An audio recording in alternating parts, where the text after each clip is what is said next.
ಎಲ್ಲ ಚೆನ್ನಾಗಿದ್ದೀರಲ್ಲ.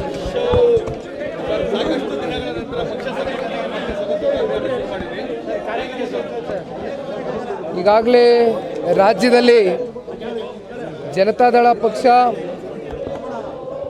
31 ಜಿಲ್ಲೆಗಳಲ್ಲಿ ಪಕ್ಷದ ಬಲವರ್ಧನೆಗೋಸ್ಕರ ಈಗಾಗಲೇ ಪಕ್ಷದ ವರಿಷ್ಠರು ಸನ್ಮಾನ್ಯ ದೇವೇಗೌಡರು ಸಾಹೇಬರು ಹಾಗೂ ಸನ್ಮಾನ್ಯ ಕುಮಾರಣ್ಣ ಅವರ ಸೂಚನೆ ಮೇರೆಗೆ 31 ಜಿಲ್ಲೆಯನ್ನು ಪ್ರವಾಸ ಮಾಡಿ ಸದಸ್ಯತ್ವ ನೋಂದಣಿ ಹಾಗೂ ಬೂತ್ ಕಮಿಟಿ ರಚನೆ ಆಗಲೇಬೇಕು ಇಷ್ಟು ಸಮಯದಲ್ಲಿ ಅಂತಕ್ಕಂಥದ್ದನ್ನು ಆದೇಶವನ್ನು ಹೊರಡಿಸಿದ್ದಾರೆ.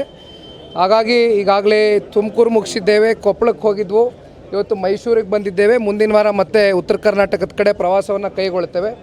ಹಾಗಾಗಿ ಇವತ್ತು ವಿಶೇಷವಾಗಿ ಮೈಸೂರಿನಲ್ಲಿ ಪೂರ್ಣಿಮೆ ಇದ್ದಂಥ ಒಂದು ಹಿನ್ನೆಲೆಯಲ್ಲಿ ಇವತ್ತು ತಾಯಿ ಚಾಮುಂಡೇಶ್ವರಿಯ ಒಂದು ಪ್ರಾರ್ಥನೆಯನ್ನು ಸಲ್ಲಿಸಿ ಪಕ್ಷದ ಮುಖಂಡರುಗಳು ಕಾರ್ಯಕರ್ತರು ಈಗ ತಾನೇ ಎಲ್ಲ ನಮ್ಮ ಸಭೆಗೆ ಆಗಮಿಸಿದ್ದೇವೆ.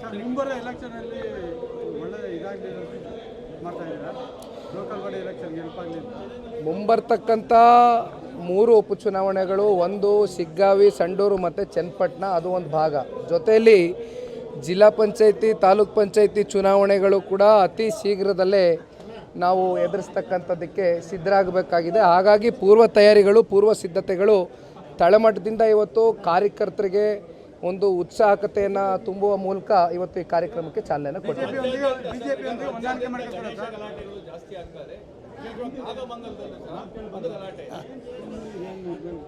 ನಾಗಮಂಗಲದಲ್ಲಿ ಏನು ಗಣೇಶನ ಒಂದು ವಿಸರ್ಜನೆ ಕಾರ್ಯಕ್ರಮದ ವೇಳೆ ಆಗಿರ್ತಕ್ಕಂಥ ಒಂದು ಘಟನೆ ನಿಜಕ್ಕೂ ಕೂಡ ಇವತ್ತು ಈ ಕಾಂಗ್ರೆಸ್ನ ಸರ್ಕಾರ ಯಾವ ರೀತಿ ನಡೆದುಕೊಳ್ತಾ ಇದೆ ಅಂತಕ್ಕಂಥದ್ದಕ್ಕೆ ಒಂದು ಉದಾಹರಣೆ.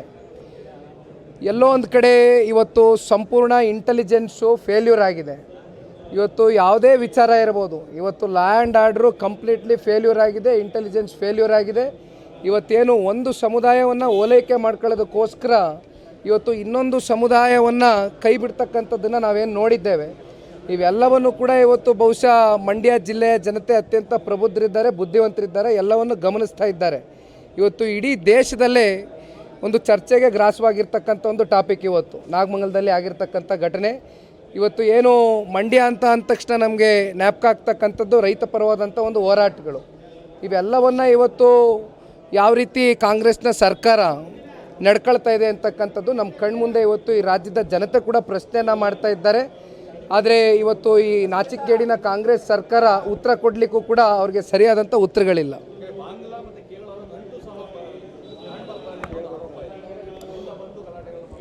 ನೋಡಿ ಅಣ್ಣ, ಇವತ್ತು ಇವೆಲ್ಲವನ್ನು ತಿರ್ಸ್ತಕ್ಕಂಥ ಪ್ರಯತ್ನಗಳು ಬಹುಶಃ ಯಾಕೆ ಆಗ್ತಾ ಇದೆ ಅಂದರೆ, 1 ವರ್ಷ 4 ತಿಂಗಳಾಗಿದೆ ಇವತ್ತು ಸರ್ಕಾರ ಆಡಳಿತಕ್ಕೆ ಬಂದು.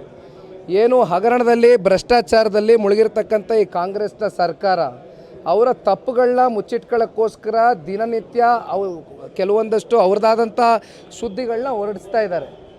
ಹಾಗಾಗಿ ಇದಕ್ಕೇನು ನಾವು ಹೆಚ್ಚು ಮಹತ್ವ ಕೊಡಬೇಕಾಗಿರ್ತಕ್ಕಂಥ ಅಗತ್ಯತೆ ಇಲ್ಲ.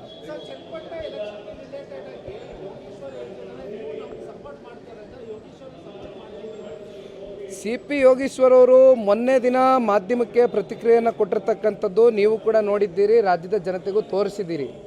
CP ಯೋಗೀಶ್ವರು ಭಾಳ ಸ್ಪಷ್ಟವಾಗಿ ಹೇಳಿದ್ದಾರೆ, ಅವರು ಅವರ ಪಕ್ಷದ ಕಾರ್ಯಕರ್ತರಿರ್ಬೋದು, ಅವರ ಬೆಂಬಲಿಗರ ಜೊತೆಯಲ್ಲಿ ಈಗಾಗಲೇ ಸರಣಿ ಸಭೆಗಳನ್ನ ಮಾಡ್ತಾ ಇದ್ದಾರೆ. ನಾವು ಕೂಡ ನಮ್ಮ ಪಕ್ಷದ ಕಾರ್ಯಕರ್ತರು ಮುಖಂಡರುಗಳ ಜೊತೆ ಸಭೆಯನ್ನು ಮಾಡ್ತಾ ಇದ್ದೇವೆ.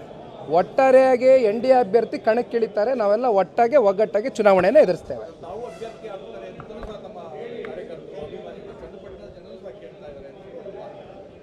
ಈಗ ಇವೆಲ್ಲ ಚರ್ಚೆಗಳು ನನ್ನ ಅಭಿಪ್ರಾಯದಲ್ಲಿ ಅಪ್ರಸ್ತುತ ಅಣ್ಣ. ಇನ್ನೂ ಉಪಚುನಾವಣೆ ದಿನಾಂಕ ಪ್ರಕಟ ಆಗಿಲ್ಲ. ಹಾಗಾಗಿ ಪಕ್ಷದ ಕಾರ್ಯಕರ್ತನಾಗಿ ಕಾರ್ಯಕರ್ತರ ಭಾವನೆಗಳಿಗೆ ಸ್ಪಂದಿಸ್ತಕ್ಕಂಥ ಕೆಲಸ ಮಾಡ್ತಾ ಇದ್ದೇನೆ.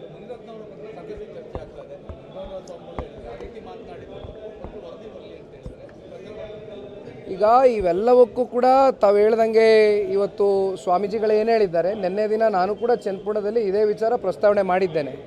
ಈಗೇನು ತನಿಖೆ ಪ್ರಾರಂಭ ಆಗಿದೆ, ತನಿಖೆ ಪ್ರಕ್ರಿಯೆ ನಡೀತಾ ಇದೆ, ಎಲ್ಲದಕ್ಕೂ ಕೂಡ FSIL ರಿಪೋರ್ಟ್ ಬರಬೇಕಾಗುತ್ತೆ, ಧ್ವನಿ ಅವ್ರದ್ದೇನಾ ಅಲ್ವಾ ಅಂತಕ್ಕಂಥದ್ದು ಪ್ರೂವ್ ಆಗಬೇಕಾಗುತ್ತೆ.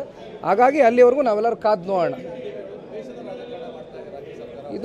ಇದು ಭಾಳ ಸ್ಪಷ್ಟ. ಈಗ ಪರಶುರಾಮ್ ಅಂತಕ್ಕಂಥ ಒಬ್ಬರು PSI ಇವತ್ತು ನೇಣಿಗೆ ಶರಣಾದಂಥ ಒಂದು ನಾವೇನು ಸನ್ನಿವೇಶ ನೋಡಿದ್ವಿ, ಆತ್ಮಹತ್ಯೆಗೆ ಆದಂಥ ಸನ್ನಿವೇಶ, ಅವೆಲ್ಲವನ್ನು ಹೊರತುಪಡಿಸಿ ಯಾವ ರೀತಿ ಅಲ್ಲೇನು ಆ್ಯಕ್ಷನ್ ತಗೊಂಡಿದ್ದಾರೆ, ಅಲ್ಲಿ ಯಾವ ರೀತಿ ತನಿಖೆ ಮಾಡಿದ್ದಾರೆ ಈ ರಾಜ್ಯ ಸರ್ಕಾರ.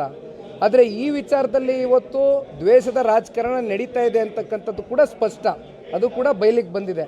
ಇವೆಲ್ಲದಕ್ಕೂ ಕೂಡ ಕಾಲವೇ ಉತ್ತರ ಕೊಡುತ್ತೆ. ಆದರೆ ಒಂದು, ನೆಲದ ಕಾನೂನಿಗಿಂತ ಯಾರು ಕೂಡ ದೊಡ್ಡವರಲ್ಲ. ತಪ್ಪು ಮಾಡಿದರೆ ತಪ್ಪೇ ತಲೆಬಾಗಬೇಕಾಗುತ್ತೆ. ಆದರೆ ತಪ್ಪ ಹೌದಾ ಅಲ್ವಾ ಅಂತಕ್ಕಂಥದ್ದು ಮುಂದಿನ ದಿನಗಳಲ್ಲಿ FSIL ರಿಪೋರ್ಟ್ ಮೂಲಕ, ತನಿಖೆ ಮೂಲಕ ನಮಗೆ ಹೊರಬರುತ್ತೆ.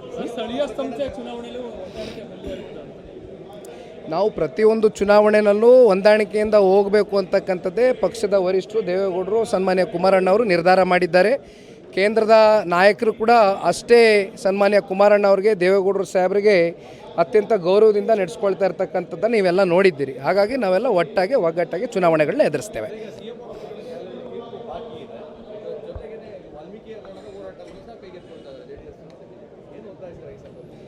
ಈಗಾಗಲೇ ಮೂಡದ ಪ್ರಕರಣಕ್ಕೆ ಸಂಬಂಧಪಟ್ಟಂತೆ ಏನು ಬೆಂಗಳೂರಿನಿಂದ ಅಪ್ ಟು ಮೈಸೂರವರೆಗೂ ಪಾದಯಾತ್ರೆಯನ್ನು ಮಾಡಿದ್ವು.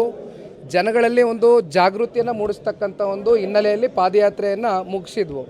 ಈಗ ನ್ಯಾಯಾಲಯದಲ್ಲಿ, ಕೋರ್ಟಲ್ಲಿ ಇವತ್ತು ಅಂತಿಮವಾಗಿ ನ್ಯಾಯಾಧೀಶರ ಮುಂದೆ ಇದೆ. ಇವೆಲ್ಲದಕ್ಕೂ ಕೂಡ ಕೋರ್ಟು ಏನು ತೀರ್ಪು ಕೊಡುತ್ತೆ ಪ್ರಜಾಪ್ರಭುತ್ವ ವ್ಯವಸ್ಥೆಯಲ್ಲಿ, ನಾವು ಅದಕ್ಕೆ ತಲೆಬಾಗಬೇಕಾಗುತ್ತೆ. ಕಾದು ನೋಡೋಣ, ಬನ್ನಿ ಅಣ್ಣ, ಕಾದು ನೋಡೋಣ, ತೀರ್ಪು ಬರಲಿ. Thank you. ಹೆಚ್ಚಿನ ವಿಡಿಯೋಗಳಿಗೆ ಪ್ರತಿಧ್ವನಿ ಯೂಟ್ಯೂಬ್ ಚಾನೆಲ್ ಸಬ್ಸ್ಕ್ರೈಬ್ ಮಾಡಿ, ಬೆಲ್ ಐಕಾನ್ ಕ್ಲಿಕ್ ಮಾಡಿ.